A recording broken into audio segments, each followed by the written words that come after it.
Well, in our feature segment today, Farmweek's Amy Taylor has some highlights of the 2013 Dixie National Sale of Junior Champions, which took place February 7th. Artists for Mississippi livestock exhibitors, the Dixie National Sale of Junior Champions in Jackson is like the grand finale of the show season. The event has experienced a few changes, like relocating to a different venue in 2012 and altering the bidding terms in 2013. But one thing remains the same: life lessons and character development play huge roles in the sale, which offers top dollar for champion animals. Additionally, scholarships are awarded to deserving high school seniors for academic performance and livestock exhibiting achievements. Even after 44 years in existence, the annual Dixie National Sale of Junior Champions tradition is still changing and evolving. For example, the biggest surprise was changing its home venue from the old Dixie Sales Arena to the Mississippi Trade Mart. After a successful Dixie National Sale of Junior Champions in 2012 at the new location, folks here at the 2013 sale say they're happy with the change. Many say that they'll always have fond memories of attending the sale in this arena, but can't believe ever fitting such a large crowd in this space. Being able to gather more visitors must have been a good decision. In 2013, the sale passed the $5 million milestone in funds raised over its history. This year totaled over $316,000, and two new records were set: the highest price for a goat at $15,500 and $25,000 for a steer. Additionally, instead of bidding on an animal per pound, buyers bid on each animal in total dollar amounts. Over 30 academic scholarships were awarded, totaling $53,000. Scholarship recipient Jessica Smith is proud to say she has attended Dixie Nationals every year since she was born and shown cattle since she was 8. She says this was a special year. Here at this Dixie Nationals, I was named number 2 on the list of the top 25 academic scholars. It's really an honor, and it's really rewarding to know that after I've been to all these Dixie Nationals ever since I was born, and working hard with my cattle to get them in the best shape and getting rewarded for my hard work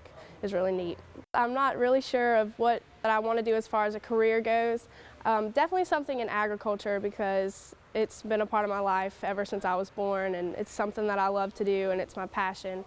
So just telling others about the importance of agriculture. In addition to showing, Smith participates in several other 4-H activities, one of which is performing arts. She even received the honor of singing the national anthem at the 2013 Dixie Nationals Rodeo. When looking back on her showing career, she says one funny and possibly dangerous incident stands out. When I was 8 or 9 years old, and it was one of my first years showing, and a big Brahma bull got loose on the other side of the ring, and as soon as the chain on the halter clicked, about 12 different kids' calves got loose during showmanship and came stampeding towards me.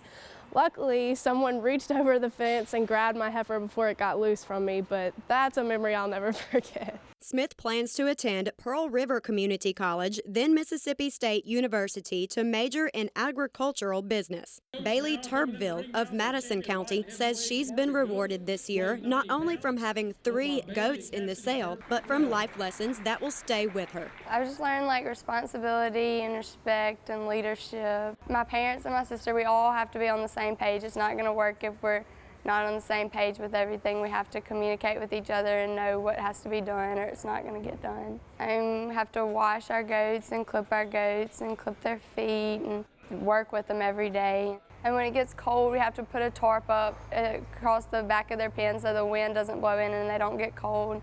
We have to put their covers on them and so they stay warmer, especially when they don't have as much hair on them. It's a lot of hard work, and getting up at 5:30 every morning to go feed and stuff isn't as fun then, but then it all pays off at the end. You've worked all year and you're standing out there and that judge comes up and shakes your hand. It just makes it all worth it.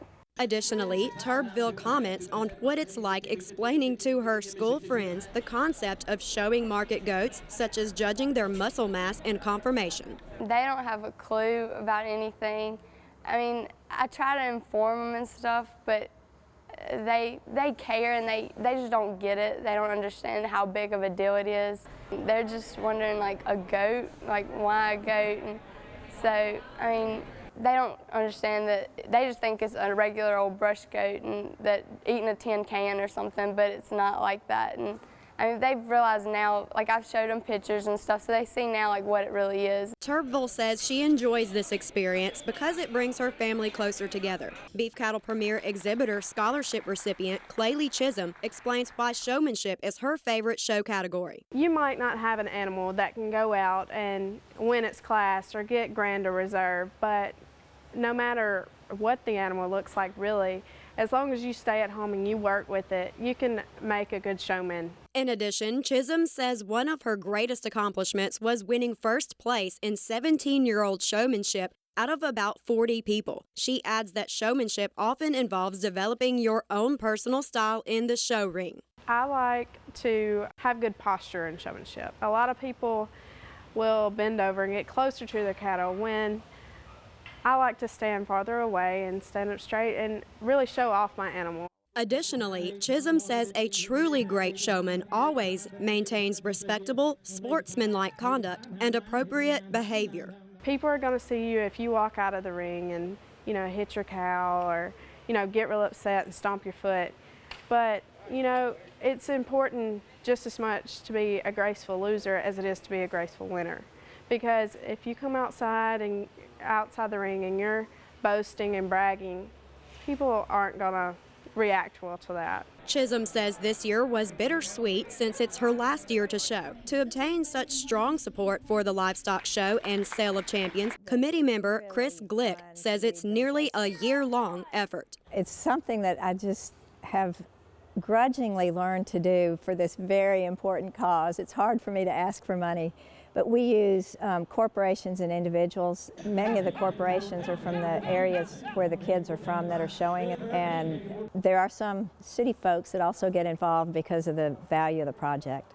A lot of the people that will be here today, they do not have that ag background. They're urbanites, they come from areas that they just hadn't had that experience in agriculture. So it's a lot of fun for them because this is the only auction they get to come to, and they get to wear their boots and their hat. So not only are we riding bucking bulls and barrels, we're also looking at market animals as well as the queens and every facet of the rodeo. Additionally, it's a common belief in the livestock community that exhibitors develop strong character through their projects. They value things and money in a different way when they have to work for them instead of just being given everything. And I think that helps with the charitable spirit that we have very strongly here in Mississippi. There's two things that I always tell people that they really do need to get involved with and that I'm thankful my parents got me involved in, and that's church and 4-H. It has allowed me to go to nearly every state in the United States, and if I sat here and talked about memories, I could talk all day because there's just so many good memories, not of winning trophies, but of just being with friends and being with family. With so many fond memories to look back on and exciting opportunities to look forward to, those who show livestock can say they are well equipped for success in the future. From Jackson, Mississippi, I'm Amy Taylor reporting. You can watch this story again on our Farmweek website, Facebook page, or YouTube. We'll have links and telephone numbers there for you to find out more about junior livestock shows in Mississippi. You can also contact your county extension service office to join Mississippi 4-H. Participation through Mississippi FFA is available at many public schools. Our website is farmweek.msucares.com.